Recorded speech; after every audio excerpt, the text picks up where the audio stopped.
Ассаламу алейкум. Нас не слыхал. Я очень сегодня уже. Приветствую всех на канале Инновации горизонтальных связей. Я Хусейн Чахки. Сегодня поговорим на больную тему у некоторых людей. Почему-то у некоторых людей это очень больная тема. У них, наверное, что-то болит у этих людей. Нас всех эта тема беспокоит, потому что она нас всех касается. Тема, связанная с разного рода реакциями, провокациями, реакцией на провокации ченцев и ингушей в интернете.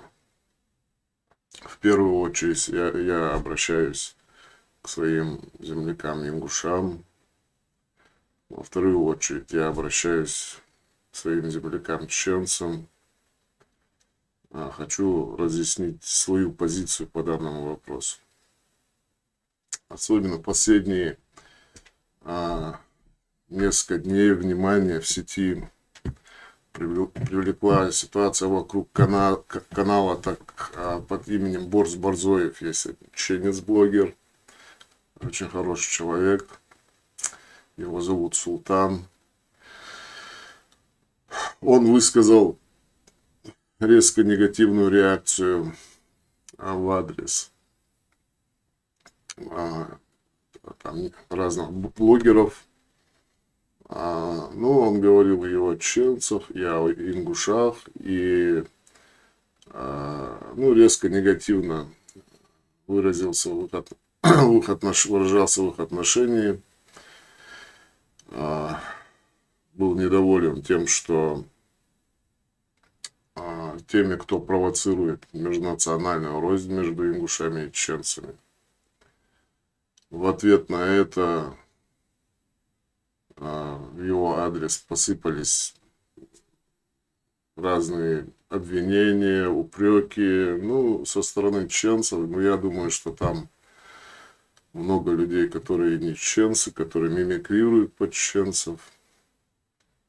В общем, позиция Султана мне близка, я его поддерживаю. Для меня есть совершенно четкое понимание данной ситуации. Я очень давно общаюсь в интернете на разные темы. Эти все темы поднимались еще на форумах, когда были форумы.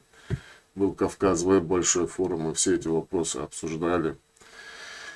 Но разница заключается в том, что в самом начале 2000-х годов, когда мы обсуждали эти все темы на форумах, тогда на форумах общались совсем на другом уровне.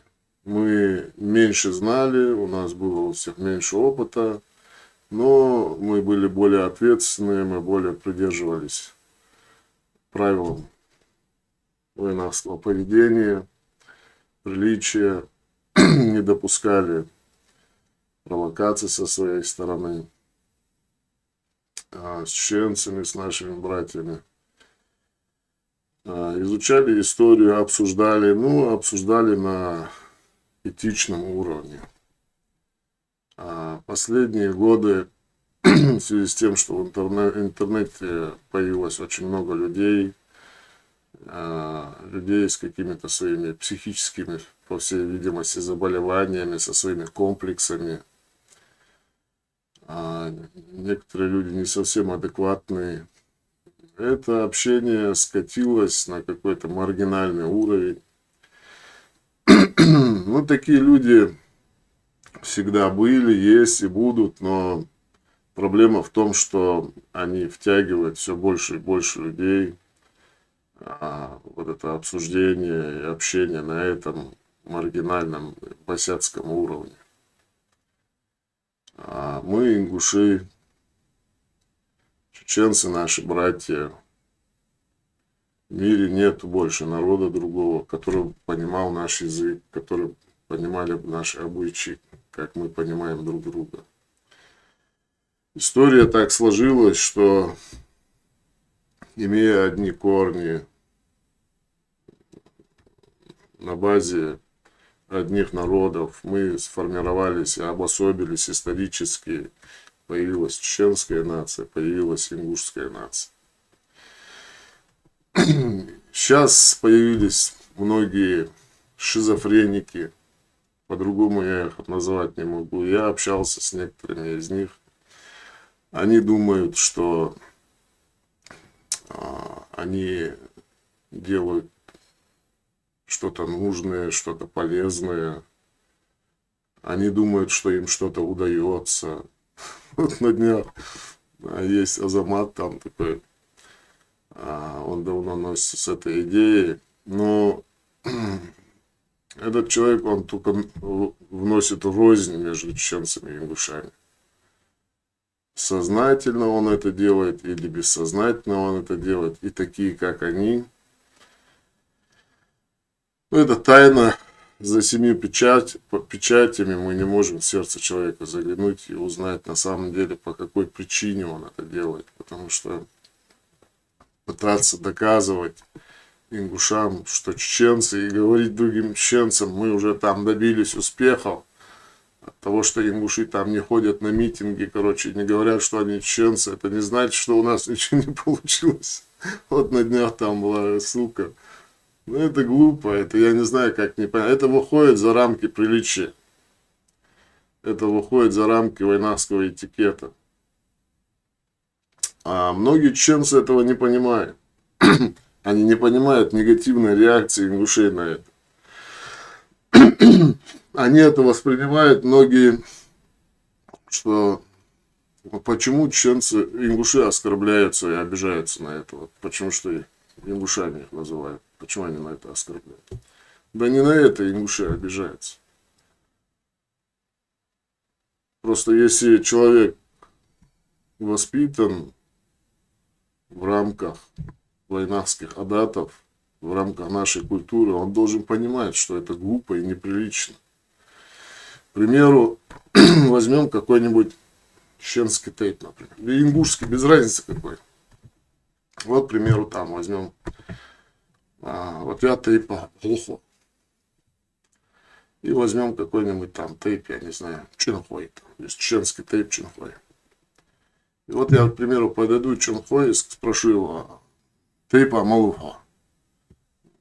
Кто ты по тейпу? Он скажет, я Чинхо. А я его начну уговаривать и доказывать. Я ему скажу, нет, Чинхо Вацо. Просто ты не знаешь. Вы запутались там, Чинхой. Вы на самом деле Холхой. Это потому что вы по незнанию. Ну, человек, что он мне скажет? Покрутит виска, скажет, слушай, дорогой. Ну, если он адекватный, с юмором, там, а может там шизофреник попасться, там, и начать там кидаться кирпичами. Ну, нормальный, вменяемый, с юмором человек скажет, да, молодец, иди, короче.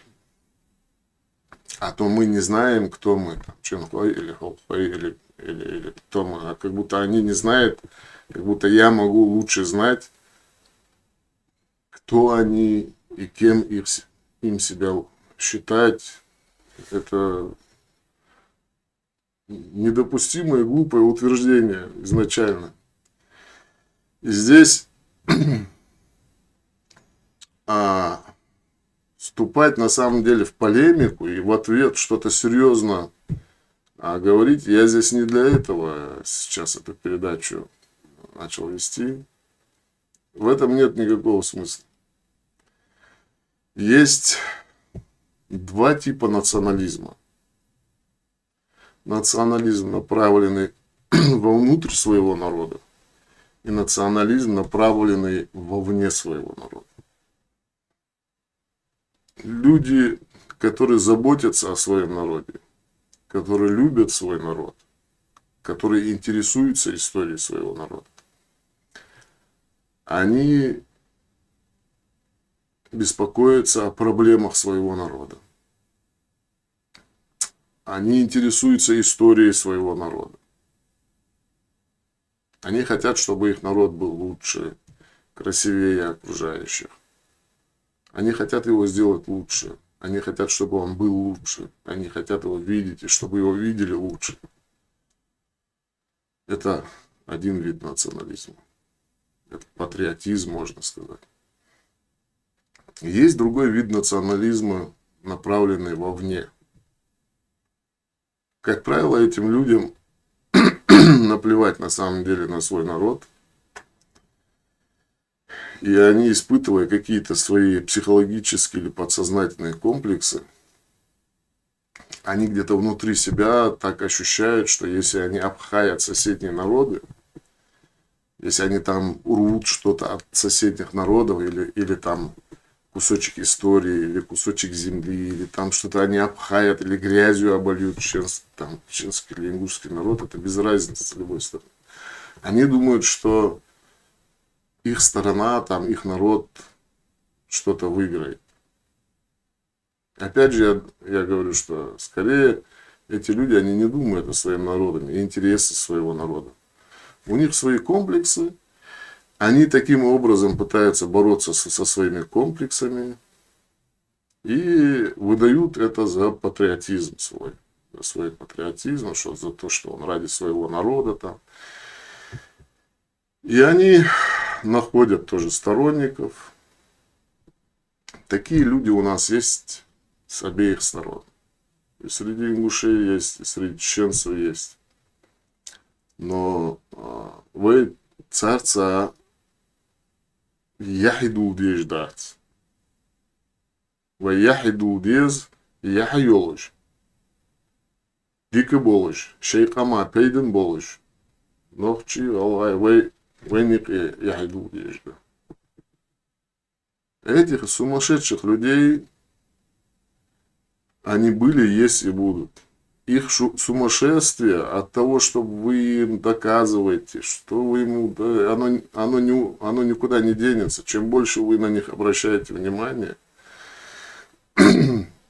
тем более важным и нужным считают они то, что они делают, тем больше вы к ним привлекаете внимание, тем больше они разносят свое сумасшествие. Вейн дизыш амдахцес. Нохчево вежливо. Я родился и вырос в Грозном. Я очень хорошо знаю чеченцев. Сиду очнах бы моллах амаик эбо. Войнахаик эбо. Палаштик эбо. Нохчештик эбо. Но дука барыш. Лерта болыш. Берег войнах безы. Войца горговой езыш. Войца Машир без жнах нохчештипи. Я еще раз говорю. Си 20 барышба. Дик барышба. Дик барыш дукаба. Сегодня по какой-то причине эти хорошие люди, они молчат. Они молчат не потому, что им это приятно все. Наверное, у них есть тоже свои причины для этого. В свое время они тоже свое слово скажут. Со своей стороны не надо сжигать мосты. Тем более, что большинство людей этой ситуации не понимает. Несколько лет назад, вот был когда случай,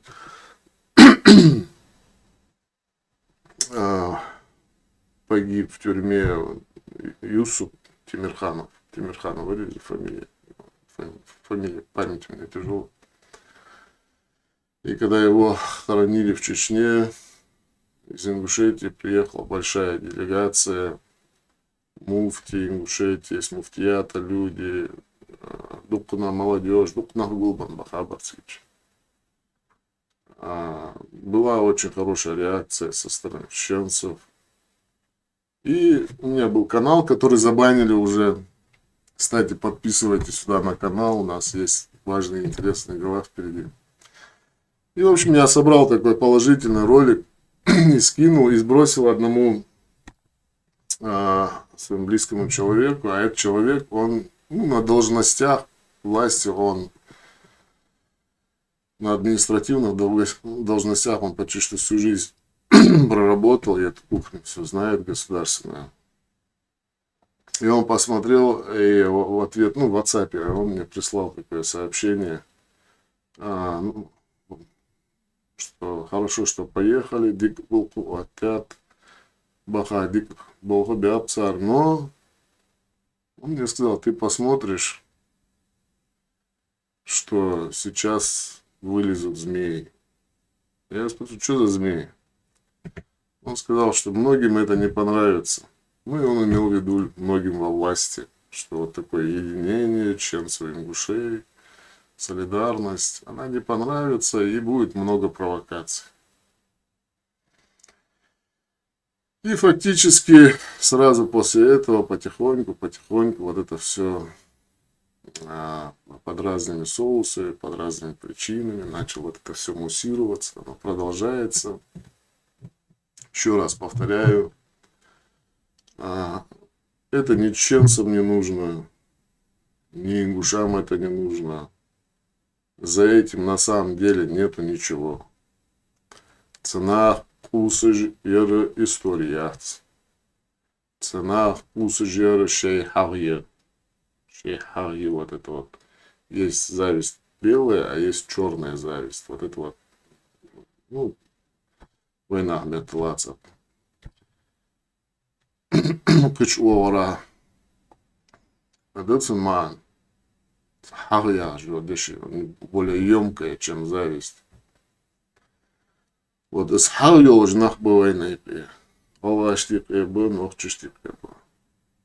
У нас вот чеченцы, почему вы, ингушам у чеченцев претензии, почему вы не критикуете со своей стороны, которые мы критикуем, это не обязательно, чтобы мы вам кричали то, что мы критикуем. Мы все друг друга знаем, ингуши.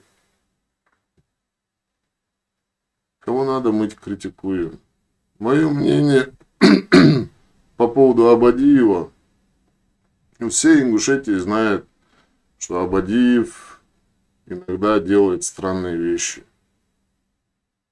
Ну, так у человека получается. Ну, со своей стороны, уже до Абадиева это ингуши все донесли и доносят, что неправильно вот такие вещи делать. Потом, я уверен, что Абадиев эту книгу не писал. Я лично не знаком с Идрисом Абадиевым. Ну, примерно понимаю вот типаж этого человека. Я понимаю, что он не писатель. И эту книгу он не написал. Он, скорее всего, я уверен в этом на 99%. Скорее всего, он купил авторство, так как он человек, ну, предприниматель, успешный. Я знаю, что он там помогает людям многим. Там, дал сал, долцу, лилдичо, дал беркат долцун, лилдичо. Наха пейден долж. Шина наха пейден долж, солилдичо, дал беркат долг. У меня тоже нет к нему никакого антагонизма. Но есть вещи, которые он делает или не понимая. Может, я думаю, что от недопонимания некоторые вещи делают. И то же самое эта книга, я думаю, что это я видел вот из его встречи с этим, с Азаматом Арсенукаевым, когда было. Я видел, что когда Арсенукаев задает вопросы, Идрис Абадиев, он даже не знает, о чем речь, потому что, я думаю, он даже не читал полностью эту книгу. И эти вопросы, они были для него, ну, он не знал на них ответов, поэтому он говорил, да я не готовился. Но это так бывает. Часто люди более состоятельные, они там или соучредителями бывают, или покупают авторство. Ну, есть такое слабость у людей показать, что я вот там, как нести себя к интеллигенции, вот там, что он книги выпускает. Я думаю, вряд ли у Идриса было время, вряд ли до того, как эта книга под его именем издалась, он вник и понимал, что в ней пишется. Потому что Ну, вот есть еще там Гапур, наш земляк, он тоже провел анализ книги и выявил оттуда много несуразных вещей по поводу него. По поводу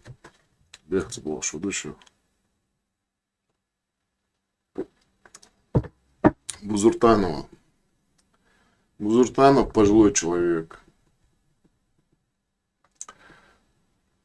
Цацдол хам цодеждо цацдол хам дикады цадол хам тоуш хамаждац. Какие-то вещи хорошие он делает, какие-то вещи плохие он делает. То, что касается, опять же, я говорю, не поклонник, я так очень там поверхностно знаком с его творчеством. То, что касается какие-то работы о анализе там синтакса ингушского языка, изучение этимологии ингушских слов, там анализ вот каких-то языковых форм, интересные какие-то работы. Я думаю, что это, в общем, положительные вещи. То, что любой человек, работающий там над историей своего народа, развитием языка, поддержки языка своего народа. Ингушский язык считается одним сейчас из вымирающих людей. И каждый человек, который работает, что-то делает или пытается делать профессионально или непрофессионально, каким-то образом привлекает внимание там, к своему там, языку, который в тяжелом состоянии находится, он делает важное, нужное, благородное дело. Это так. Другое дело, что есть в некоторых передачах Бузуртанова откровенные такие нотки издевательства. Они присутствуют. Они в какой форме? Он говорит, что да, я не от себя говорю, я вот только ретранслирую вот то, что есть. Но когда мы берем там, набираем кучу негатива про какой-то народ, там, соседний народ, братский народ, сидим, собираем весь негатив и потом начинаем этот негатив ретранслировать. Это не просто цитирование, это троллинг. Тот, кто в интернете давно общается, пользуется, все прекрасно знают, что такое троллинг. Когда люди вроде бы ничего не говорят, они вроде бы не матерятся, но они постепенно выводят людей из себя всякими вот такими этими там, разного рода намеками, там, тар-тар-тар, пар-пар-пар. Сука, ты тем более, воксаг тоже дацыз, воксаг тоже дуацыш хамаш, да тоже дуацыш да хамаш, целилдыч баладар. Это не красит никого. И самого Бузуртанова это не красит. И в общем ингушский народ это не красит. Вы мяшнахда, вы там лук дуацар, дуцы и шац, сагык. Вы мяшу, она сама по себе подразумевает, она не подразумевает вседозволенности. Она подразумевает хайн тог доцер, хайн хостцах это же нах амалилдер, нах ацелилдер, это тоже. Это часть этой свободы. Мы хотим быть свободными, мы хотим себя считать свободными, мы хотим себя называть свободными. Дал тахан мягкий хавахтяева ингушети, ну вайн хечте пар маршо ети, язык более-менее, чем в других местах, язык мяшдуй более-менее. Мяш дац чебех кабох, жнаху бывай бех боциш. Нах бо бывай эдло бобо, бандиты бобеж мягкий холнак да. Азулы мышку ужмяхтик хул. Ну, по большому счету, вейн хетыждар да ала хаала мяшдах. Ну, мяш он хамби без. Хамбар фот оук дуацар цудуцар. Оук дуацар я фот тех цудуар. Не приступайте, ёхвай, вей бусал бино ёхвай, тех муду. Не приступайте. То же самое с ченской стороны. Один из самых адекватных блогеров, он тоже Хасан Бакаев. Но, опять же, он каким образом ведет? Тоже он с его стороны бывает провокации. Но у него провокации более так умнее они. Но, тем не менее, они не перестают быть провокациями. Когда он вот так садится и ведет передачу, достает листок и делает так. Как бы он читает вопросы своих зрителей. Вот ты все время к ингушам относишься хорошо, а они тебе отвечают только своей подлостью и грязью, своим лицемерием. Почему они такие подлый народ, такой низкий, ничтожный, туда-сюда. И он говорит, я не знаю, почему они такие. И это вот каждую передачу, которую я смотрю, все половина вот вопросов, половина ответов вот такие. То есть человек вроде бы не от себя, ну, от Бузуртанова, в принципе, ничего не отличается. Один говорит, это не я, но это там кто-то говорит, а я вам рассказываю. А другой тоже говорит, вот ему вопросы задают, почему они такие, а кто эти вопросы, что они все время одни и те вопросы ему задают.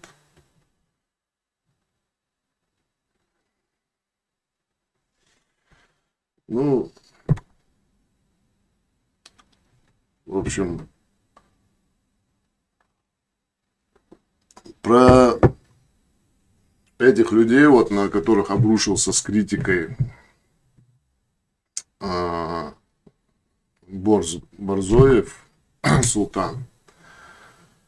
Там у него была критика в адрес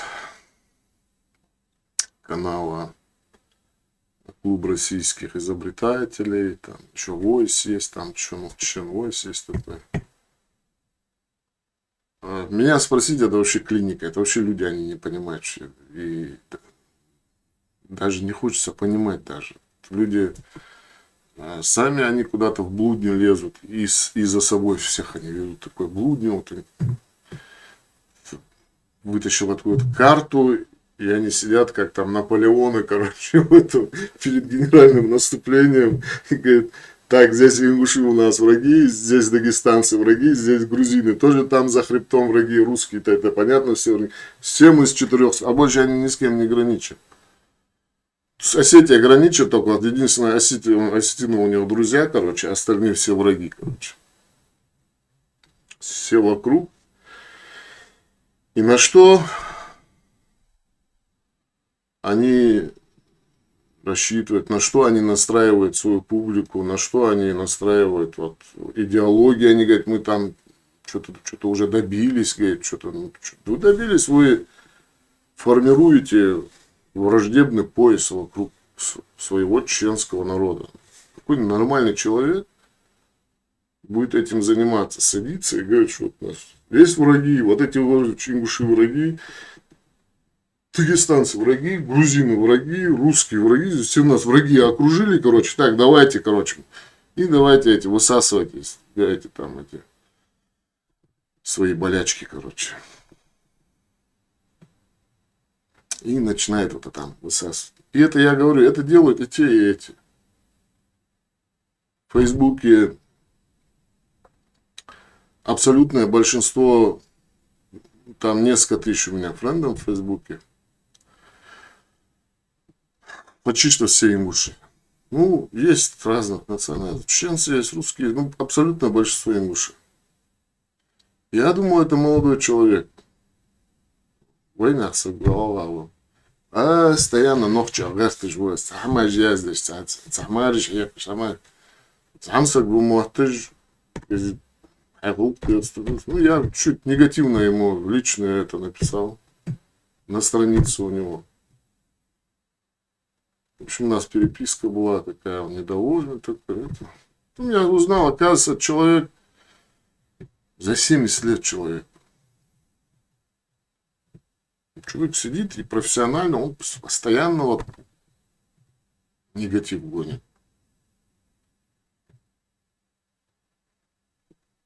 Ингуш, чеченцев гонит негатив. Постоянно. Вот я знаю, вот если бы я был чеченцем, мне это было бы неприятно. Да, у нас есть какие-то, не бывает народов, которые вот там все идеально было.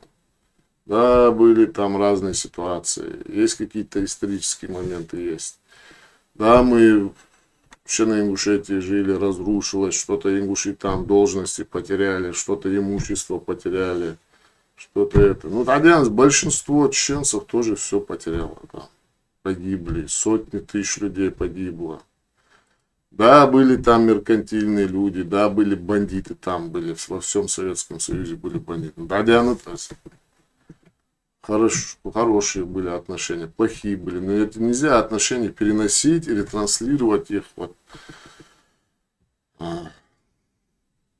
Я говорю, опять же, я жил, работал. Когда Чечено-Ингушетия развалил, практически до 2000 года я в Грозном жил. Были моменты, разные моменты. Да, тохошкул, да, олышкул, на хайп, лила жила на хайп, баш банах. Тейп, мягкий не слово. Но это нельзя из-за этого к народу переносить. Вот послушаешь вот одну группу передач, вторую группу передач послушаешь. И самое интересное, как это происходит, к примеру, чеченцев своих вот этих сумасшедших, они не кидают, им это не интересно. И ингушам своих сумасшедших тоже не кидают, потому что ингушам это, в принципе, тоже не интересно. Чеченцы между собой кидают негатив, который от ингушских там этих шизофреников идет. Ингуши между собой ретранслируют негатив, который от чеченских шизофреников идет.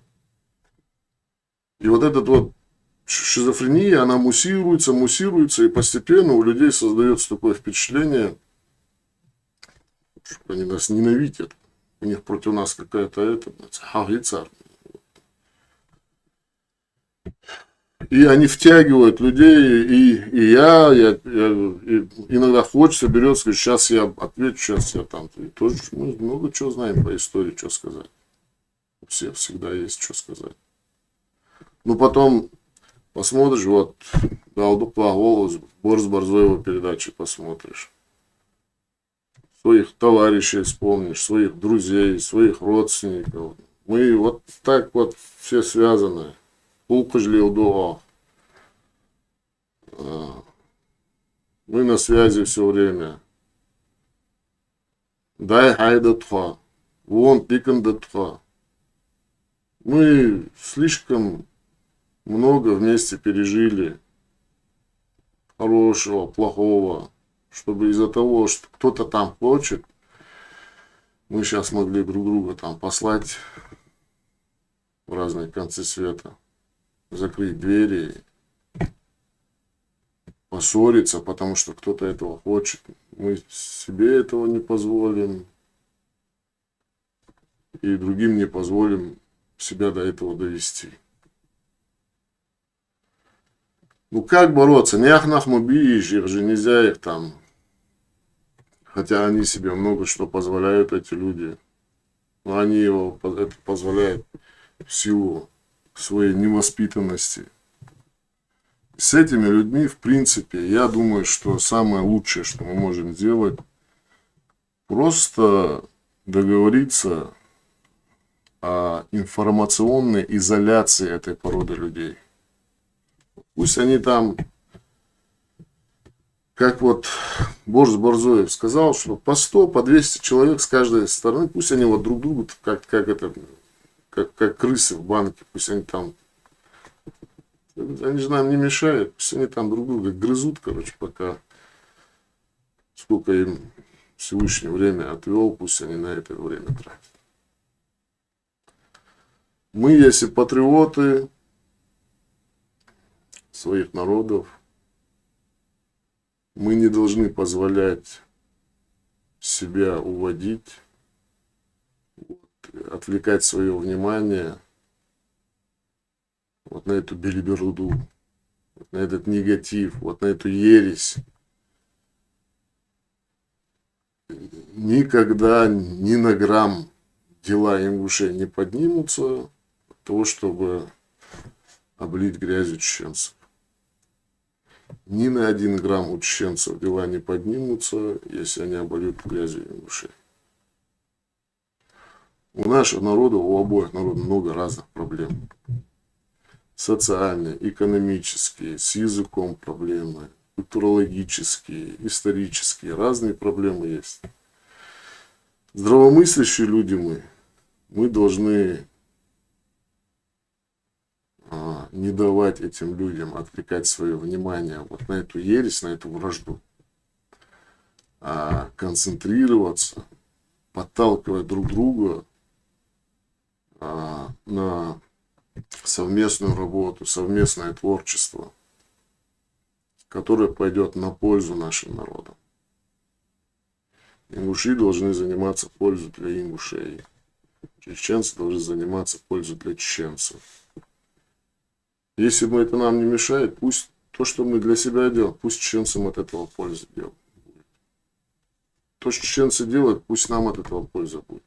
Если от этого пейден дархамди, пейден дуацер целилдеж, пейден дарлилди хаждезвы. Нам вот все империи, берцбошку душу,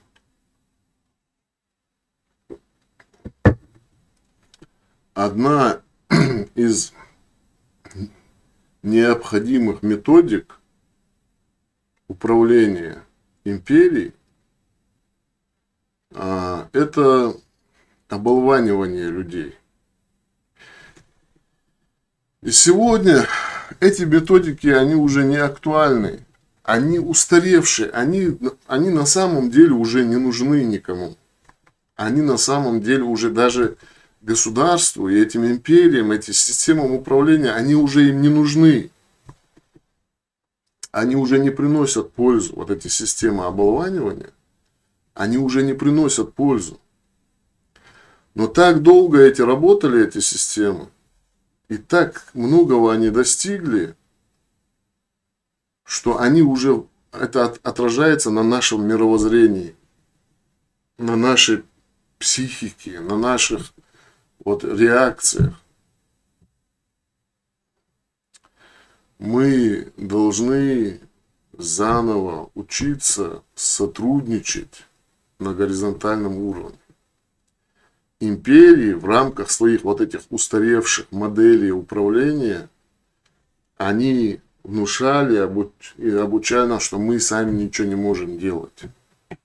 Только мы можем власть, хозяина, рабская психология, рабское мировоззрение, смотреть на хозяина как на солнце, на власть как на солнце. Вот только от нее, там от власти все хорошее, все плохое, мы сами ничего не можем. Это переносится также и на это общение, что мы привыкаем таким же образом жить не своей жизнью, а жить жизнью других людей. Обсуждать, что делает власть, обсуждать, что делают соседи, эти, там туда. Вот это сплетни. Это все сплетни. Это все сплетни. Не позволяйте людям втягивать вас в эти болота, в котором вы можете потерять годы своей жизни в этих сплетнях. Ищите интересную информацию.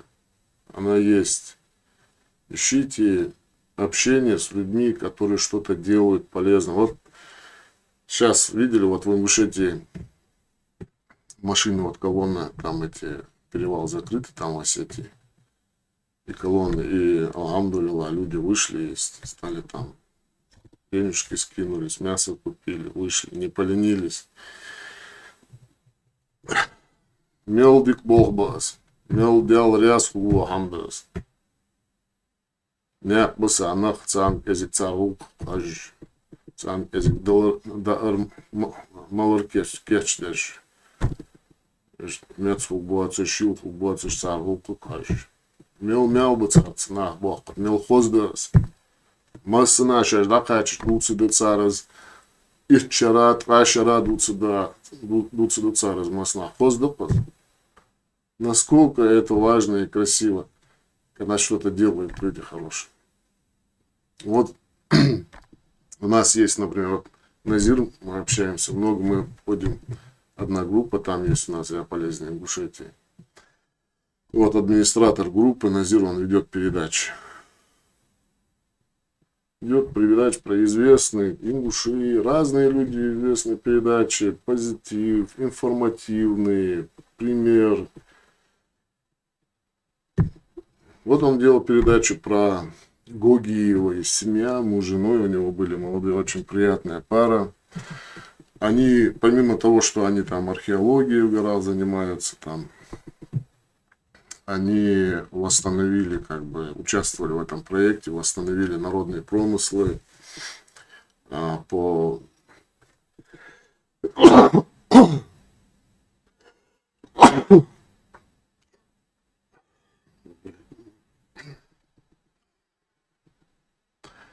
производству войлочных ковров, восстановили эти промыслы, научили уже десятки людей, сотни людей делают войлочные ковры в Ингушетии.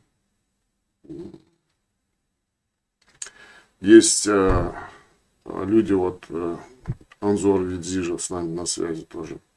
Они делают озвучки мультфильмов. Это все сами, на горизонтальном уровне. Это там не власть пришла, им сказала, деньги дали. Это люди сами, годами,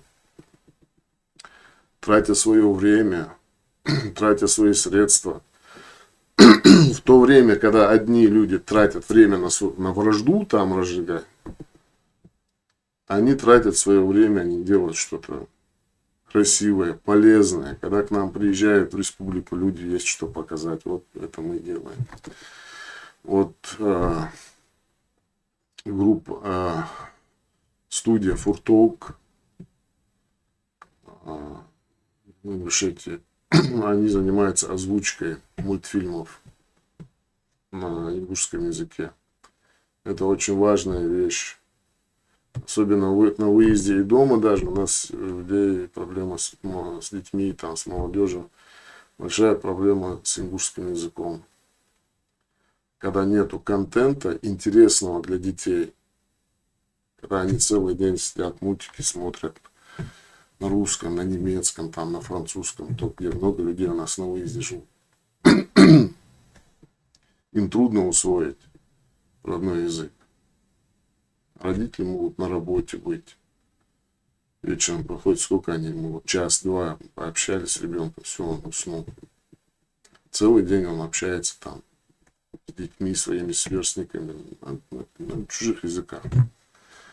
Важные вещи делать. Есть мы, вот, похвалюсь, я тоже организовали курсы, вот при поддержке группы «Я полезнее Ингушетии». Ну, в WhatsApp группа, мы там чуть скидываемся. Там небольшие денежками поощряем преподавателей, которые ведут курсы, бесплатные курсы веб-программирования для наших земляков. Уже 6 курсов, месячных курсов мы провели. Алхамдулилlah, хороший результат. Конечно, не такой, как хотелось. Там начинает курс 30-40 человек, заканчивает 10-15 человек. Но все равно это хороший результат, я считаю. Чуть-чуть ленятся, конечно. Ну, где-то кто-то не успевает. Ну, это ничего. Рассчитываем в дальнейшем вести еще дополнительные еще направления в обучении. И мы считаем, что этим заниматься полезнее, чем сеять вражду. Эти люди, которые ходят там, пытаются... Этот Азаматов меня убивает просто. Я, говорит, не хочу, чтобы была Ингушетия. Я хочу, чтобы была Чечня, и все назвали себя чеченцами. Да хоти сколько хочешь ты. Только вслух глупости говорить глупо просто. Говори там, между собой говорите. Не говори нам эти глупости. Азамат, это для нас смешные глупости. Они, может быть, тебе, это психологи говорят, это бывает такое состояние, когда человек, он уверен, что у него что-то получается. Чуть-чуть еще, ну, получится там. Но здесь не получится ничего у тебя. Это глупо. Мы хорошо знаем, кто мы. И наши предки знали хорошо, кто мы. И их предки тоже знали хорошо. И те, которые был до тебя, чеченцы, они тоже хорошо знали. И таких глупых вопросов не поднимали. Просто потому, что в отличие от тебя, они понимали. И кто есть кто, знали, кто и уж кто чеченец. И знали, что прилично говорить среди войнахов, а что неприлично. Ну, здесь опять же я говорю, мы сейчас, ну я тоже в частности, поэтому просто этим ненормальным людям делаем рекламу. Не надо делать, я обращаюсь ко всем. По крайней мере, к своим землякам, к ингушам. Хотя к чеченцам я тоже отношусь как к землякам. Не разделял никогда. Не обращайте внимания на ненормальных людей. Не тратьте на них время. Их намного больше, чем кажется. Они намного ненормальнее, чем вам кажется. Им ничего невозможно доказать. Они не хотят ничего понять. Им это не нужно. И нам это не нужно никому ничего доказывать. Вот. От того, что кто-то меня назовет негром, ну какая у меня необходимость доказывать, что я не негр? Ну, хорошо. Негр, да, ну хорошо, иди.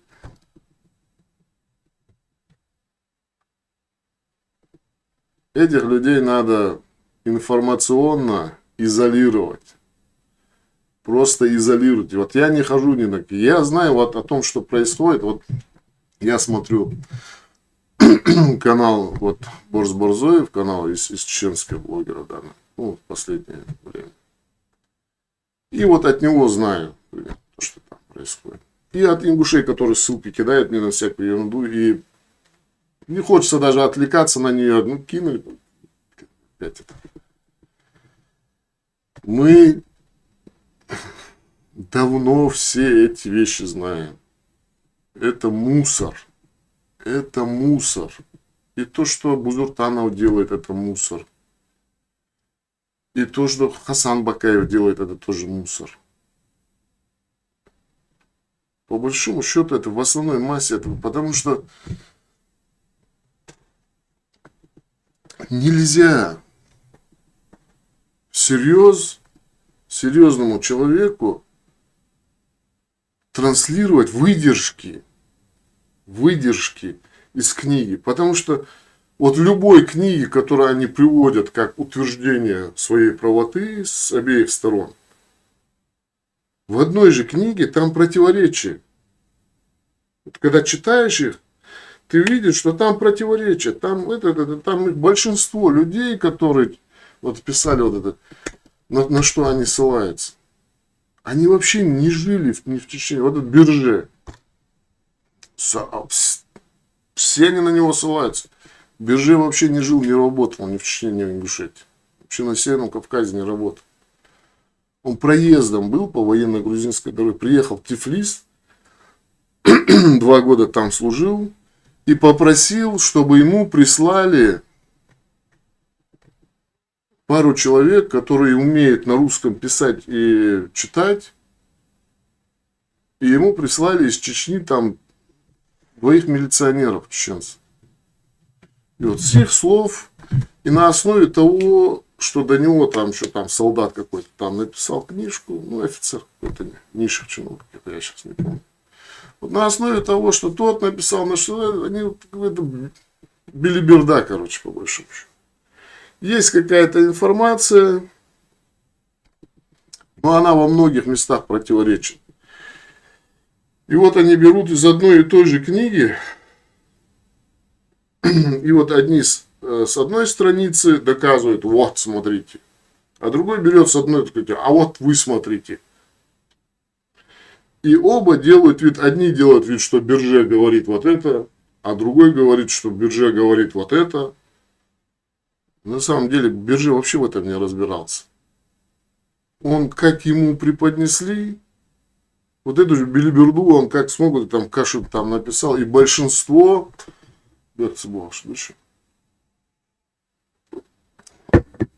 и большинство этих книг вот таким макаром написано.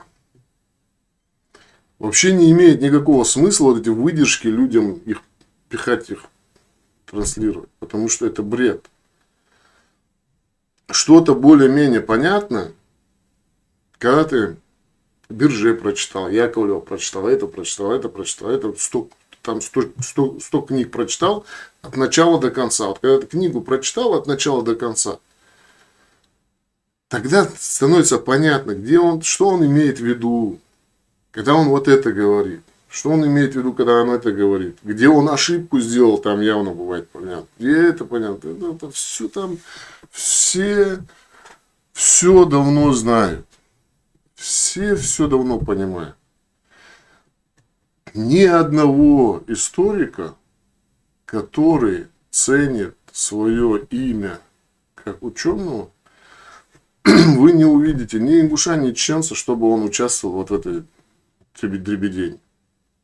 Кто-то, если думает, что Хасан Бакаев историк, спросите, идите вон в университете в Чечне, Хасан Бакаев историк или не историк, посмотрите, что он, у них там есть там ректор университета есть, в Чечне там, у них есть исторический факультет там в университете в Чечне, там, у них есть титулованные профессоры, а какое звание у Бакаева? Вы интересуетесь? Когда он историей последний раз профессионально занимался? В 70-х, 80-х годах, когда был молодым человеком. Все, 91-го года, насколько я знаю, как там независимость возникла в Чечне, он историей не занимался. Он такой же блогер, как все остальные. Мало что. Тоже он со своими предрассудками. Тоже там у него тоже превалирует не наука, а он себя видит больше каким-то идеологом. Вот эти люди, они не историки, они себя считают идеологами. Они считают, что мы вот возьмем отсюда, людям голову замудрим, короче, запутаем и заставим им делать то, что нам хочется. А нам хочется, чтобы мы были великий народ и все нам кланялись. Вот сначала нам хотелось независимости. Погибло 300 тысяч человек, не получилось. Идея независимости бессмысленно сейчас поднимать, на ней уже никуда не поедешь, уже люди опять не поверят. Так. Потом еще что-то попробуют, потом сейчас еще что-то пробуют. Это авантюристы люди. Есть какая-то пассионарность, есть желание, там, есть стремление к чему-то. Но они видят таким образом, что если надо там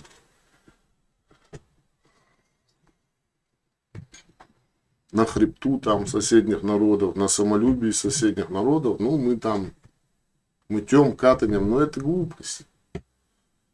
Никто сегодня ни чеченцам, ни ингушам в окружающих сегодняшних условиях в этой стране, в этом мире сегодня пока не позволит какую-либо самостоятельную политику вести и что-то там это делать. Ни у кого сегодня, ни у одного народа на Северном Кавказе нет для этого никаких ресурсов. Не обманывайте себя и своих людей. Не загоняйте снова свой народ в яму. Он и так уже настрадался. Дайте ему отдышаться, отдохнуть. Дайте ему пожить немножко. Спокойно, по-человечески.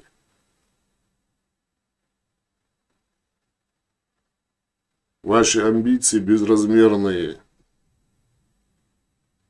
За него приходится расхлебывать детям, женщинам, старикам. Что-то сделайте полезное сначала. Пойдите, дерево посадите. Дайте ему вырасти, чтобы ваши дети, чтобы соседи могли съесть, в жизни немножко порадоваться. Оставьте свои амбиции при себе. Реализуйте их без вреда окружающим. Я это одинаково говорю и нашим, и вашим.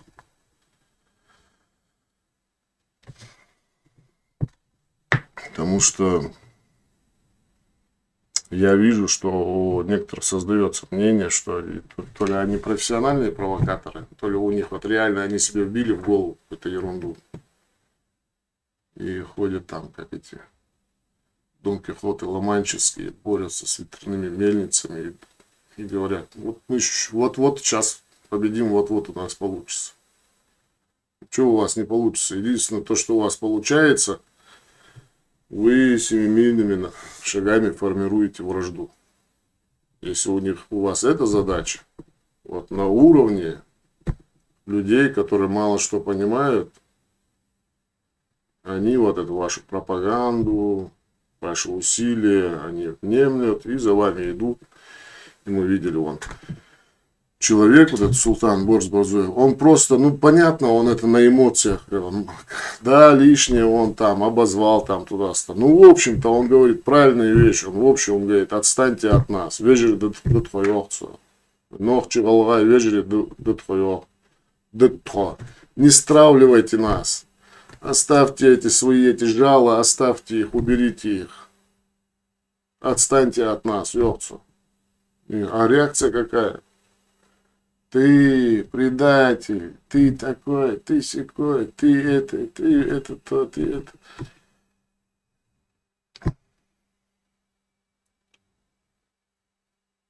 Человек. Есть большое количество людей, которые участвуют в формировании вражды.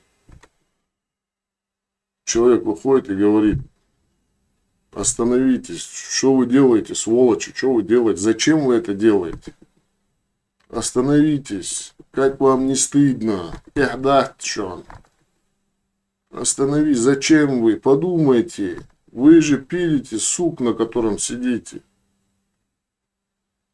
В мире все меняется постоянно.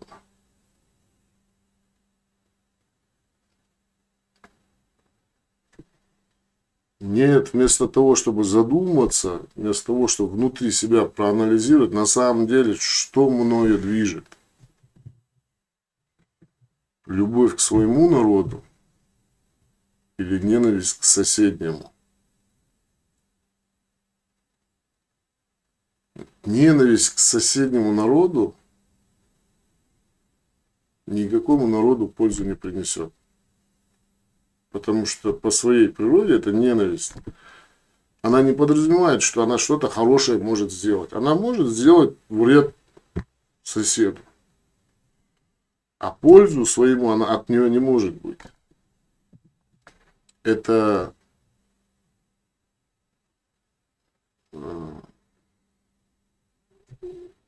комплексы людей. Неполноценность, свою неполноценность человек, он сидит дома, он чувствует, что не добился он того, что хотел бы. Он там, его семья, не добился он этого. Не видит он достаточного восторга и уважения, а жизнь, может быть, уже там где-то идет к закату, и Наполеоном стать уже не получится, Ну вот он решает, я хоть здесь пойду, вон, дом соседа подожгу, короче, там это, рвану на старости лет.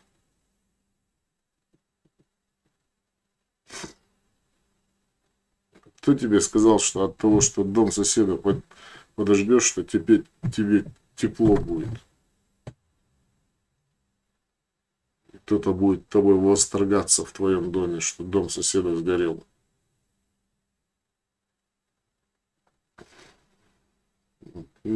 Может быть, ты себя обманываешь? Может быть, ты потом пожалеешь о том, что дом соседа сгорел?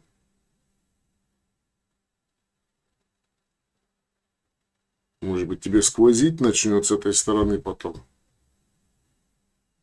Может быть, дом соседа тебя от ветра, от холода защищает?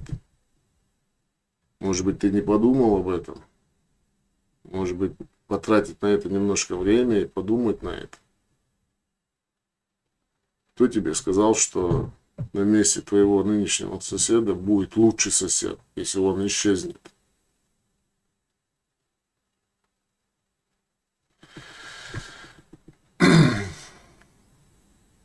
Люди, которые говорят, что вот мы, мы добились успеха, валлахи не добились вы успеха.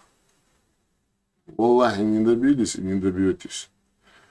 Потому что ингуши не шизофреники. Ингуши знают, в тот момент, вот если я, например, скажу, хорошо, сынок, чего? Я могу у себя вот здесь написать дебил. И на спине просто шизофреник. И вот так ходить, и это будет оправдано. Почему? Потому что завтра вы же, и вы это знаете, вы же и ваши дети, мне и моим детям завтра же вы же скажете. Ержим цаннох чебацер. Хош, мичерьёйлыца хош. Или бала, сили бала, цацанат. Эх, нхумна шукерш. Вы про нас так скажете. Валлахи скажете.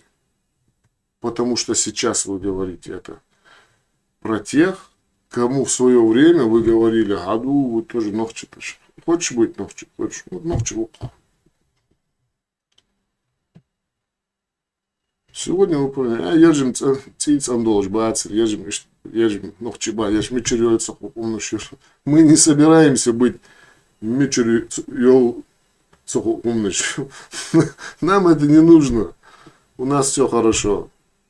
У нас с этим проблем нет. И не будет. У нас все хорошо. У меня брат, мы от одного отца происходим. Его зовут Хасан, меня зовут Хасан. У него свои дети, у меня свои дети. Его дети не должны мое отчество носить.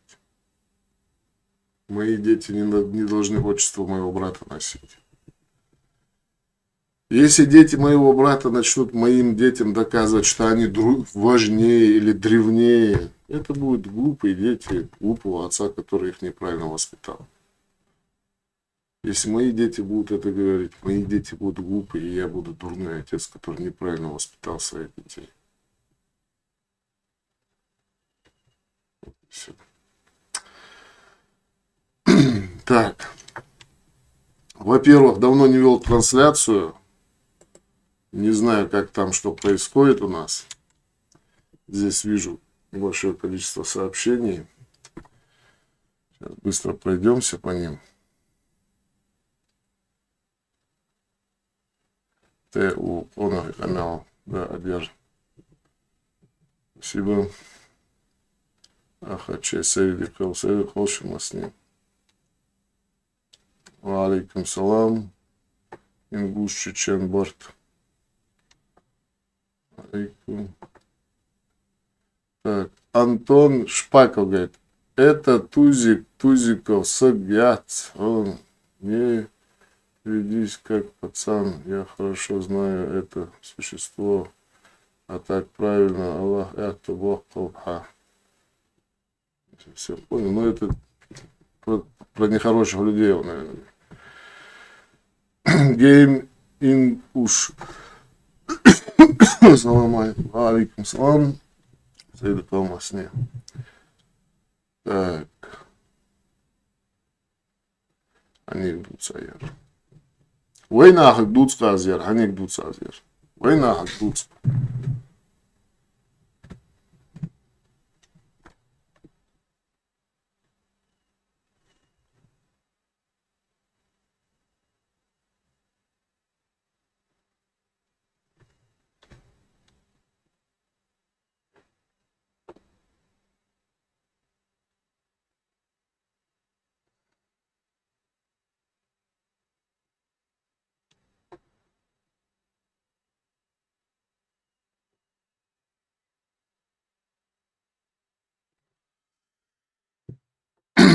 Я не знаю, кто там под чеченцев косит.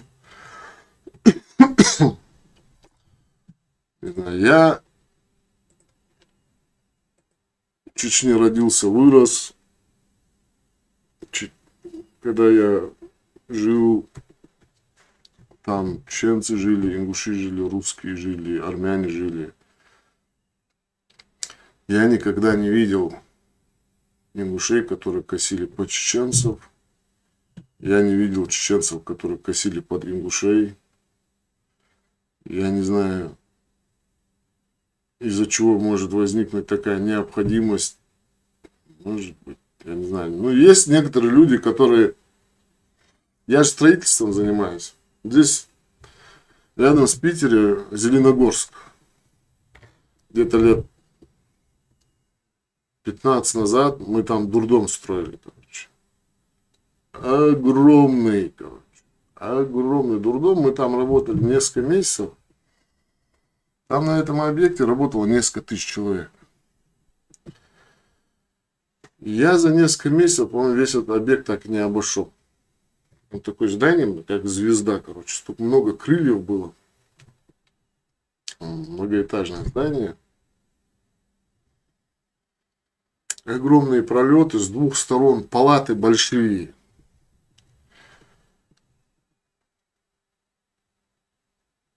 Идиотов, места, по крайней мере, для них готовится очень много.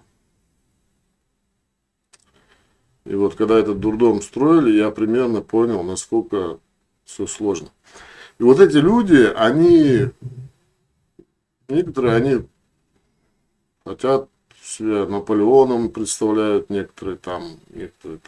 Такие люди бывают, но это не значит, что есть какая-то тотальная проблема, что кто-то хочет себя называть там ингуши чеченцами или чеченцами ингушами.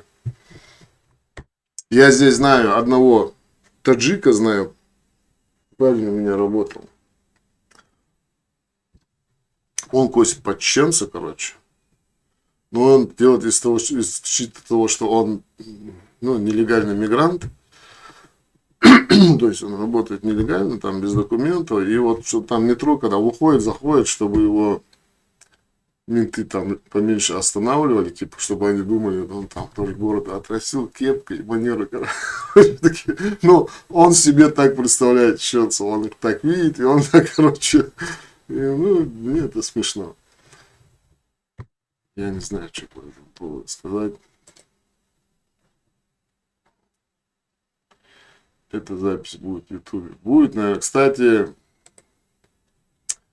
на днях вот эту первую запись вот Султан, который опубликовал, такой с критикой в адрес чеченских блогеров, но он там и ингушским задевался. Кстати, вот эти люди, которым ему претензии предъявляют, они почему-то, когда он чеченцев, блогеров ругает, они это слышат, а когда он ингушей ругает, они это почему-то не слышат. Хотя ругает он и тех одновременно. Они говорят, почему ты вот ингушам подлизываешься там туда, что он не подлизывается? Он просто говорит, шизофреники, успокойтесь, что вы нас это учите. И мне, в общем, понравилось его видео. Я его укоротил там 1,5 часа, я его там 20 минут сделал, закинул. Потом вечером пришел с работы, смотрю.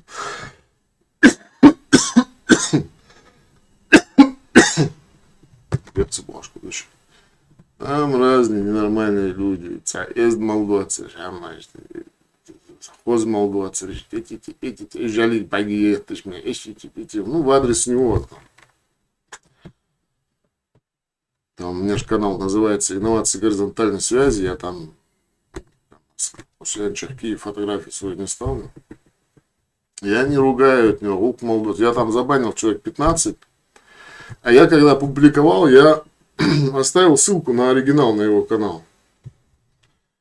Я думаю, откуда они сюда столько эти навалились, короче. На ссылку нажал, смотрю, у него там пусто, ничего нету, короче. Он удалил свой этот. Ну ладно, я Цахаялыч. Потом уже поздно вечером. Я думаю, а что он запрещен? Я зашел к нему на канал, прямой эфир зашел. Смотрю, Цахалыч это ваш вопрос.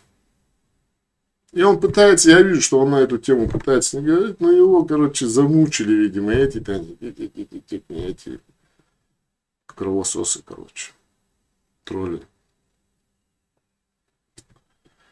Я вижу, что и где-то он там комментарии отвечает, но он не хотел, он не хочет эту тему, но видно, что ему там они пишут, вот, ингуши там это обрезают, вырезают, короче, это не шейор, адяхкаца, вождят, и его обвиняют в том, что вот ты, короче, это, а ингуши сейчас это так преподносят туда-сюда. Ну, я ему там прямой эфир шел, я ему написал, Султан, я ингуш, я ее опубликовал, то это, я говорю, я вижу, что ты убрал, он опубликовал, а он ног далее, если обо мне речь, а заёк, он без проблем. Аньялыч. Сацинца Лорхам был. Он там, он младший на год, там меня. Ему скоро там 48 лет исполнится, мне 49 уже исполнилось. Нама валил Лорхам Сацин. Он, я его вижу как честного, откровенного человека. Разница, интернет, что бьехамаш, дизжваться, его раздражают, сынгалгай, но остибы, сабы ногчи, но остибы, ногчи, гыргыл нахбы, но ости вашк, дальше, кеги долочханденса, халкин. У нас много есть чего хорошего вспомнить. Много, очень много есть чего хорошего. Большую часть жизни я прожил в Грозном, большую часть жизни я общался с одноклассниками, сокурсниками, с соседями. Ну, там половина ингушей было, половина чеченцев. Мы со всеми на связи. Мы вообще, вот мы учились в 20-й школе Грозного. У нас был очень дружный район.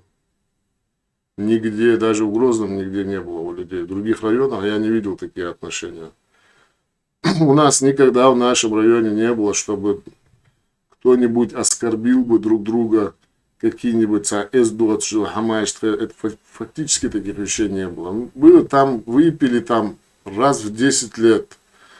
Кто-то там, ребята, выпили там, ну, кегичнаха,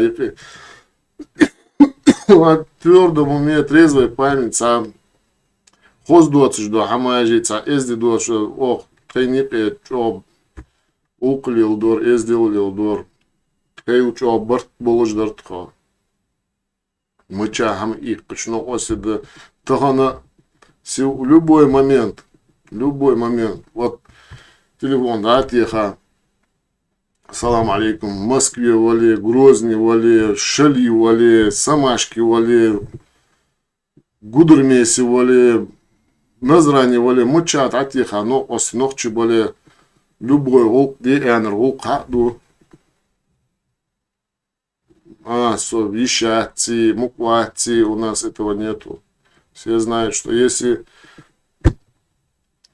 человек с нашего Куяна обратился, значит, ему нужна твоя помощь. А то не оборты бы, нам это неприятно. Нохчи дуцичхан, нам это неприятно, галгай дуцичхан, это неприятно, потому что мы, когда это слышим все, мы думаем о том, как это сейчас слышит мой товарищ и как он это воспринимает. Воспримет ли он это на свой счет, или он это поймет, что это ненормальный человек говорит. Потому что Дукхамда, я точно знаю, что абсолютное большинство чеченцев не испытывают вот из хагаица, люди, вот эти люди, которые показывают вот это свое. Может быть, потому что мы жили среди людей, которые большинство были морально состоявшиеся, уважали себя. Мы вот у нас было именно такое вот в нашем куяне, такое. Я серьезно говорю, это вот в 20-й школе города Грозного мы друг друга очень, ну, сам юртер стандарт, мы как вот в одном селе Тхайнике, Вах, Гвар, Зами, Гвар, Луархаж. Вот юртер нах может пол. Даже не во всех селах такие бывают отношения. Вот хоть Грозно, там частный сектор такой был, в центре Грозного, почти что. Что Бартха, Безум, Бартха, Чам, Бартха, Ханс Болуч был. У меня двоюродный брат, здесь тоже в Питере. У него одноклассник чуть заболел в Грозном. Там лекарства уже, аптеки, все есть. Но он здесь купил, сел на автобус, поехал в Грозном, отвез своему однокласснику Укнадар Пудас. Он где-то услышал, что Цинлазера Укнадар Пудая. Цинсболуч без машин. Сыщин везен дящий, вошсон вез живот нас. Он ты ногчи, ног остешь, движерисом без, тот без сан. У них и урбех жбонах.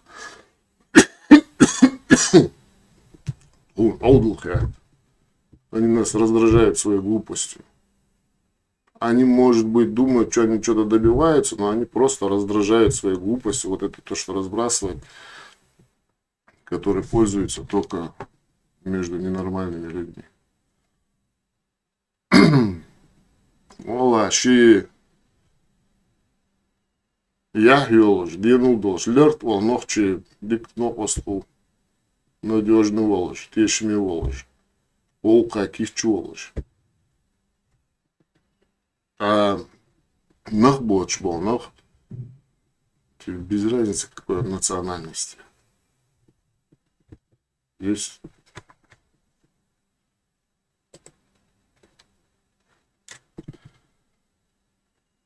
Так.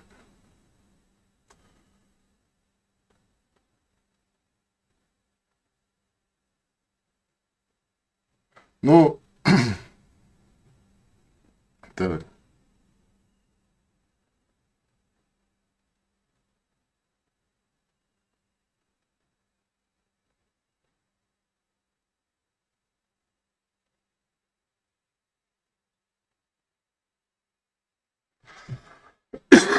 Ну, это есть, вот мне сказали, это есть такое, вот чеченцы, я с этим постоянно, и в молодости постоянно сталкивался, когда ингуши подходят, думают, вот война Ахдиера, ингуши спрашивают, война Ахдища. И это война Ахдища, это имеется в виду, что и чеченцы, и ингуши, и все остальные, может быть, кто-то не считает себя чеченцами, ингушами, есть же у нас люди, которые война себя считает, а чеченцами ингуши не считают. Чтобы лишний вопрос не задавать, но война Ахдища, потому что это не важно, ногчи голова война, значит, война может предбежь сагокас. И ногчи, как правило, отвечают ногчи, усу они отвечают. Ингуш отвечает, я вот да мукла, война сагокса. Но это не значит, что у ингушей какое-то размытое представление по поводу того, не голова или не голова, это не значит.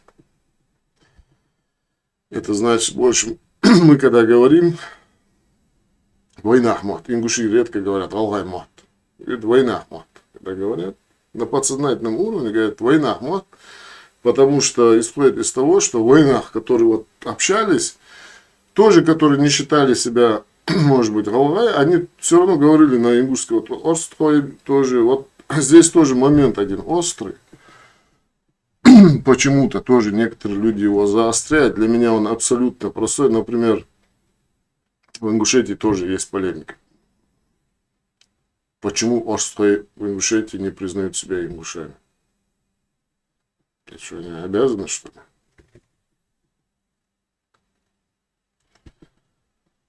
Мяш нахдық қой. Мы, алхамдулилла, мяш нахдық қой. И нам, когда кто-то начинает навязывать, даже для нас это глупо и странно кажется.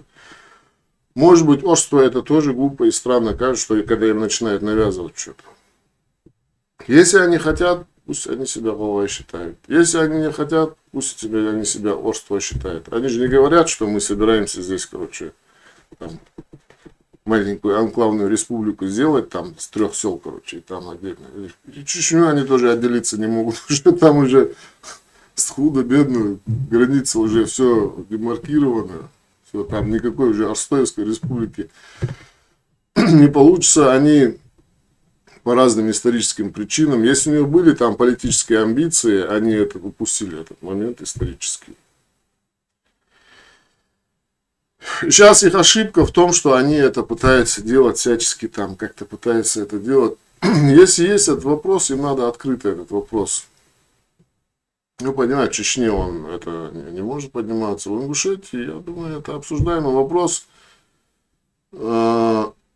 Если проблема есть какая-то, ее надо обсуждать. Если проблемы нет, нет проблемы. Если Орской в Ингушетии есть какое-то видение, вот они видят, что у них проблемы, и есть видение решения этой проблемы. Я думаю, что они надо вслух им говорить с ингушами об этой проблеме. Если этот вопрос о ситуации в Ингушетии идет. Ну, я знаю точно, меня просто несколько лет назад пригласили в группу одну, войнахскую, где много говорилось о том, что не нужен национализм, не нужен национализм, не нужен. Потом я понял, что все там ведется к тому, что ингушский национализм не нужен, надо ингушский национализм убрать, Ингушскую республику убрать, и все это ради орскоевского национализма, чтобы он себя реализовал. Ну, я себе задал вопрос, ребята, если у вас проблема, давайте вслух говорить об этой проблеме. А то, как бы вслух вы говорите о том, что национализм не нужен, а по факту, получается, вы хотите удовлетворить свой национализм за счет ингушского национализма. То есть, говорите, что вы хотите реализации каких-то своих политических амбиций за счет уступки политических амбиций со стороны ингушей. И не говорите об этом открыто. Просто ведете и подталкиваете к этому. Я и сказал, что нас идиотами считаете, что не считаете. Не считаете, тогда если вы считаете, что это проблема, давайте ее открыто обсуждать. В чем проблема? Скажите, как вы видите со своей стороны решение этой проблемы? Что вы хотите? Хотите вы, чтобы вас отдельным народом назвали? Давайте. Я не против. Хотите быть национальным меньшинством в составе Ингушетии? Я не против. Хотите ингушами называться? Я не против. Хотите так называться? Ну, надо обсуждать. Самое плохое, когда братья начинают там за пазухой. У меня за пазухой нету ни Орской, ни Нохчи, никому ничего. Проблем нет. Мы открытые.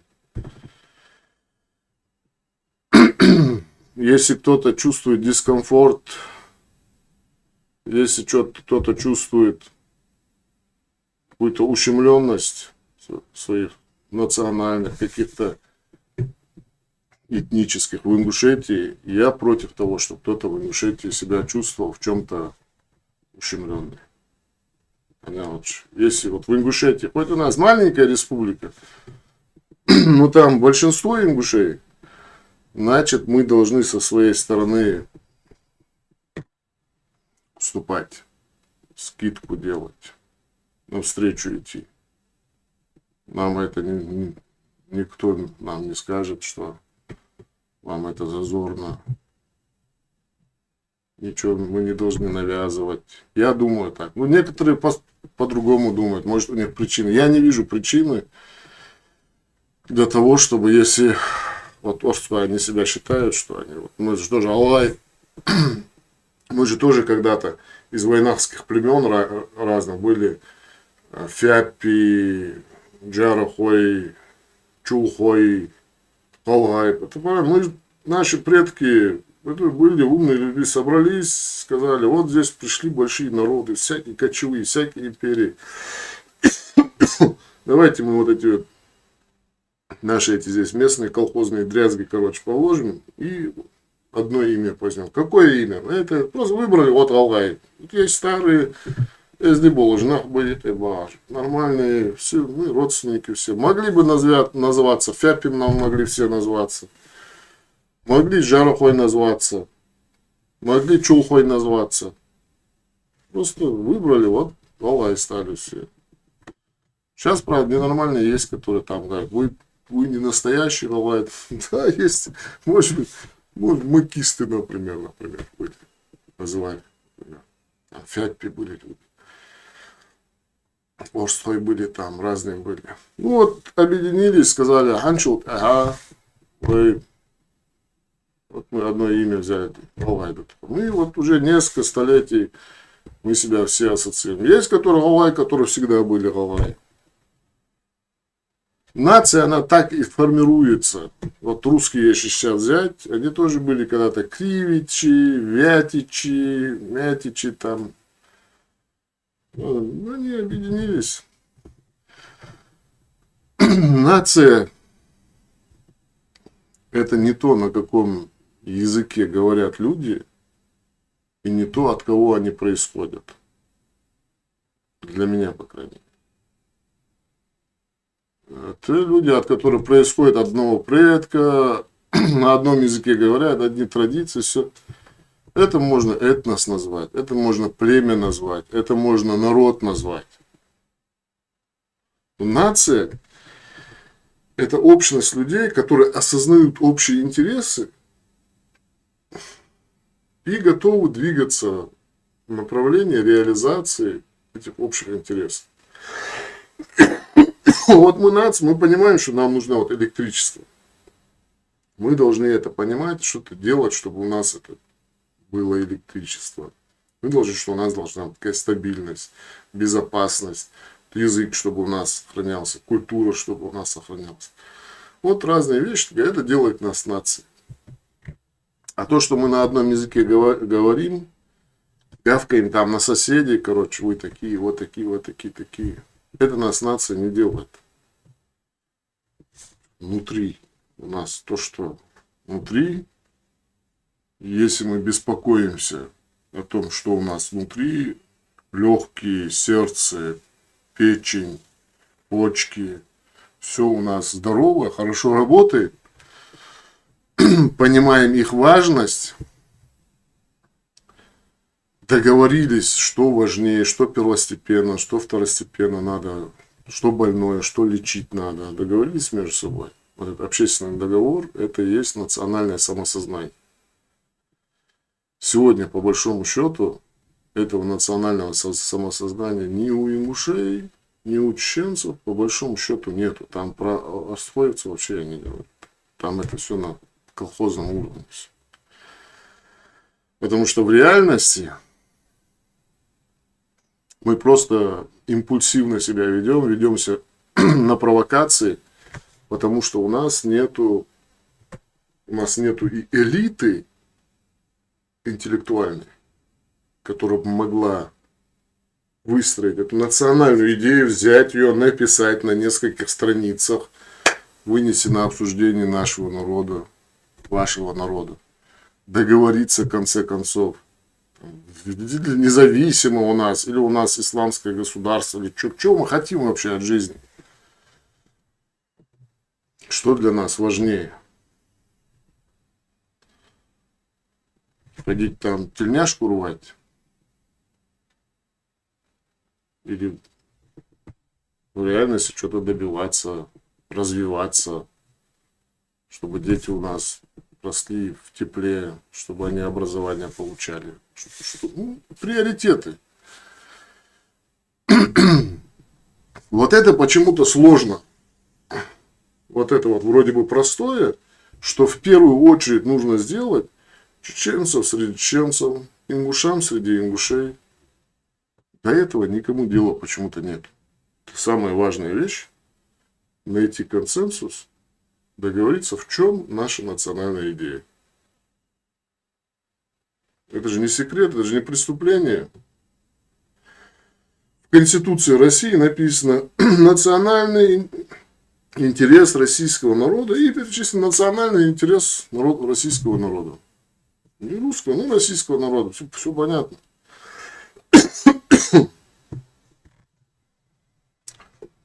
У нас, может, там бумажка, где тоже написано, мы об этом не знаем. Мы в договоренность принимали участие, и никто не дает понять. Когда спрашиваешь, а где, нету. Почему? Потому что никому дела нет. Почему никому? Потому что наплевать все. Большинству. Потому что не осознает большинство. Можно гавкать сколько угодно, на кого угодно, на соседей, там, на друг друга. Но это не будет движения куда-то. Потому что один ненормально, он людям голову морочит, он думает, что он куда-то движется. Другой туда движется, третий туда движется. Четвертый вообще там SpaceX там куда-то на Марс собрался. Поэтому так.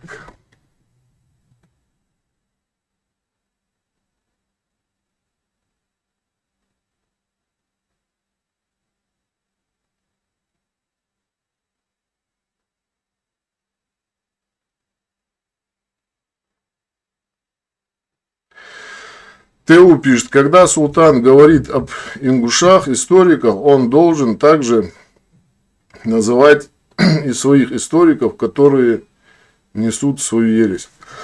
Ну, во-первых, я не считаю, что изначально человека надо ставить в условия, что он должен.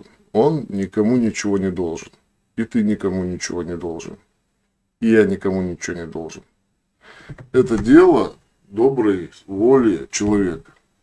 Я видел, где смотрел то, что он говорит. Я видел, что он касается, он не уделяет там именно чеченцев, ингушей. Он говорит и тем говорит. Вот он среди ингушей, он знает там имена, которые, опять же, 100% уверен, что он не читал книгу Абадиева, 100% уверен, что он не знает там всего творчества Бузуртанова. Ну, он знает эти имена вот из этого информационного пространства, он с чеченцами общается многими раз. Он от них вот это знает имена, и он называет эти имена как большинство. Большинство, не знаю, я вообще мало что знаю из того, что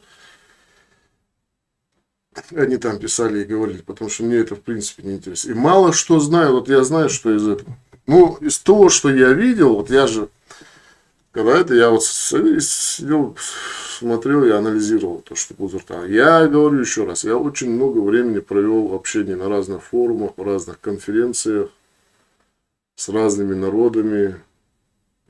Когда люди троллят, это очевидно для меня.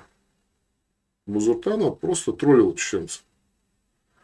Ну, вот этот весь негатив. Ну, для какого-то там подростка, который, у него там подростковые какие-то там комплексы свои, неполноценности. Он там хочет там где-то о себе заявить, что-то себя показать. Это может быть простительно. Пожилой человек, когда этим занимается, на какую он публику? Или он на какой-то определенный уровень, колхозный какой-то, ориентируется. Или он хочет участвовать в формировании вот такого уровня ингушей, вот с таким уровнем сознания. Ну, не это у меня уважения не вызывает. Мне вызывает уважение, когда вот там у него есть некоторые передачи, где он реально, не касаясь вот этого без троллинга, там, чемса в адрес, там, это, когда он непосредственно чисто вот там языком, там, ингушским, какие-то слова древние исследует. Мне это интересная тема. У нас очень древний, очень интересный язык. Его исследуют, будут еще исследовать. Многие люди будут исследовать. Его надо сохранять. Его надо вопрос подать. Это мне интересно. И в этом смысле его передача. Ну, я там не скажу, что там что-то я для себя. Я опять же говорю, информации много владений. Я не скажу, что что-то там архи такое. Есть работы серьезные, интересные по этой теме. Я имею в виду, что я не против того, чтобы кто-то занимался историей своей народа. Я за это. Я против того, чтобы вот эти свои домыслы, вот мусор создавали. Когда человек говорит, вот я нашел вот это, я думаю вот так, вот так. Это нормально. Это гипотеза. Любая наука, она так развивается. Может, 1000 человек ошибается. А любая наука состоит из гипотез. Вот сегодня наука уверена, что так. Проходит какое-то время, получает данные новые, она, теперь я понял, теперь вот так. Все науки, они состоят из гипотез. Может, 1000 гипотез неправильно, но они высказанные, они услышанные, они уже есть. Когда какая-то из этих гипотез подтвердится с разных сторон, и все время любая наука это спор между гипотезами. Когда человек выдвигает свою гипотезу, и он говорит, что у меня есть вот такая гипотеза. Будь это история, будь это наука, там, физика, химия. Любая гипотеза, она имеет право на жизнь. И если мы не шизофреники, мы не должны реагировать на эти гипотезы, как зомби больные, кидаться на него, как на мясо. Короче. Ах ты, как ты посмел, выдвинуть свою гипотезу. Да на здоровье. Когда глупость говорит человек, шизофреник. Надо жалеть таких людей. А когда человек говорит, вот так, а это все надо порвать и выкинуть, это психически больной, агрессивный и опасный человек. Поскольку он защищен законом, защищен воинскими адатами, мы не можем его там материть его, бить его камнем по голове, там туда-сюда. Он имеет тоже свои права. Вот он ненормальный. Мы не можем его в исправительную рубашку завязать. Те, кто должен этим заниматься, они заняты другим чем-то или не видят в нем, Они так смотрят, говорят, да он не такой же опасный, говорят, да вы все такие. Что мы можем говорить? Мы его можем просто от себя изолировать. Он же нам домой сюда не заходит. Он через интернет, у него свой канал. Но мы видим, если человек ненормальный. Заблокируй его для себя. Зачем тратить свое время, нервы на шизофреников? Спорить, ругать, доказывать. Ему не нужны твои доказательства. У него идея фикс.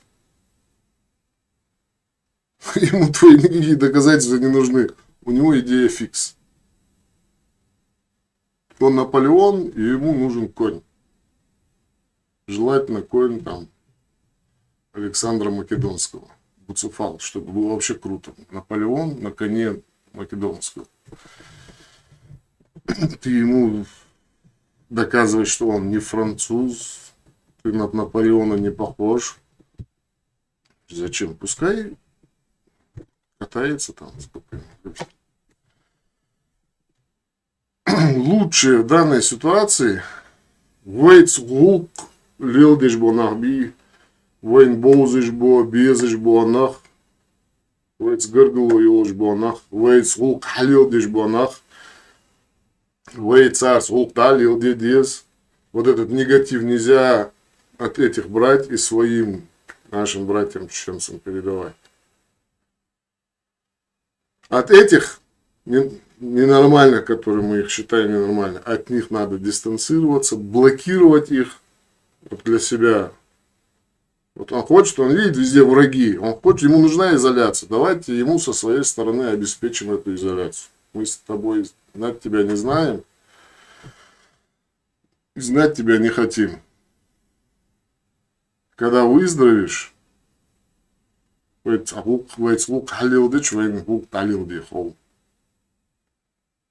и пусть чеченцы также ингушам, которые себя неадекватно ведут. У нас тоже есть в Ютубе под ником Галга, у него там канал. Он там, реально он их троллит, короче. Этих пеликанов там издевается человек. Надо от них дистанцироваться. Они нас отвлекают от важных, полезных, интересных дел, которыми мы можем заниматься. Следующая передача. У нас мы вот курсы ведем по программированию.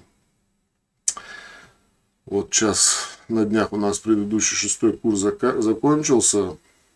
А 5 апреля у нас начинается 7-й месячный курс. Уроки веб-программирования. Наблюдайте за каналом. Подписывайтесь, блогерштейн. Дальше объявление дадим, покажем. Если кто хочет пройти курсы веб-программирования, бесплатные курсы мы организовали для наших земляков. Кинем ссылку, научим делать сайты для себя, для других. Конечно, не сразу все, но на базовом уровне сможете все, что нужно. Языки там, гипертекстовой разметки, HTML, CSS, там программы, которыми нужно пользоваться, там немножко WordPress, ну, много чего еще понемножку. В общем, есть противоречия. Какие противоречия? В одной части ты говоришь, что один тейп не назовет себя другим тейпом, а потом приводишь.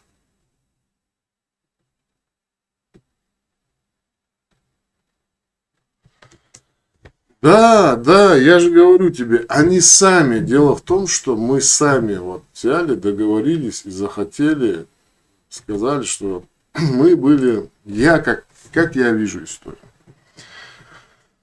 Мы когда-то были вот один, маленький там народ, и стали разрастаться. И по мере разрастания, не имея государственности, а у нас не было государства. То, что у нас было там древнее государство, это все бред полный. Потому что несовместимые вещи, общественно-родовой строй или феодальный, там какой-то другой, это не а у нас общественно-родовое сознание. Это значит, что у нас не было государства. А переход от общественно-родового строя к государству, там, формирование нации, он всегда исторически происходил путем завоевания со стороны какого-то другого этноса. Пришли там викинги, завоевали здесь славян, подчинили их себе. Вот Олег. Там, Олег это там Ольрих там. Да? Вот его потомки Олега там, Игорь там, Святослав. Они объединились, сформировали государство. При том, что русские в основе своей славяне, а русы это одно из племен викингов, которое завоевало этих славян. Ну, вот они им навязали. И вот сформировалась нация. Они стали князьями, а до того, как вот славян этих завоевали там викинги, у них тоже было племенное сознание, общественно-родовой строй, там, вече, там, эти разные вещи. И у нас было родственные племена, которые разрастались, отдалялись в родстве постепенно. Какие-то, может быть, какой-то пришлый какой-то небольшой субстракт был всего, это тоже не исключает. Такого, как сейчас национализма, вообще раньше не было. Ну, при том, что, да, ингуши по отцовской линии там достаточно, как там на 88% из тех, кто прошел исследование, на 88% из одного корня идут по отцовской линии. Ну, это, опять же, надо учитывать, что еще не все прошли.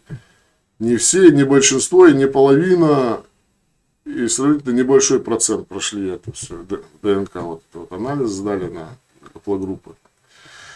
Ну, из тех, что, которые сдали разных тейп, вот и говорит, что о том, что примерно с одного корня там происходит большинство. И постепенно гыргло, хирело. С одной воды ушли к другой. Хирдианат. Цагардианат, хирдианат. Отдалилось родство. От нашей реки ушли, на другое ущелье ушли, на другую реку. Постепенно там формируется другое племя. На том же языке говорит. Те же люди, но другое племя. Почему? Не потому, что это другой народ. Это не другой народ. В нашем сегодняшнем понимании это тот же самый народ. Но племя другое. У него своя земля. У него свои там, где он, у него свой огород. У него свое хозяйство. У них свои интересы племенные. Они себя называют вот этим племенем. Они защищают интересы своего племени. У них есть свое там родство внутри. Это не значит, что они не женятся, замуж не выдают с этими. Но у них нет общего национального интереса. Племена. Вот мы жили вот такие племена. Какой-то определенный исторический момент, когда возникла острая историческая необходимость, племена, которые на Востоке, они себя стали ассоциировать с чеченцами. Чеченцы, которые это было, Нохча, это было одно из этих минахских племен. Ингуши стали ассоциировать себя с Галгай, которое было одно из ингушских племен Галгай. Потом пришли русские, и ингуши узнали, что грузины там готовят документы, и по документам земли ингушей хотят записать, что я здесь князь, а это мое. Узнали в этом, сказали, ненормально, что ли? Мы сами здесь в состав России войдем. И для того, чтобы показать грузинам, мы не знаем, кто вот вы там, кого вы там считаете, себя там князьями этой земли, мы там никаких князей здесь не видели и не слышали. До свидания.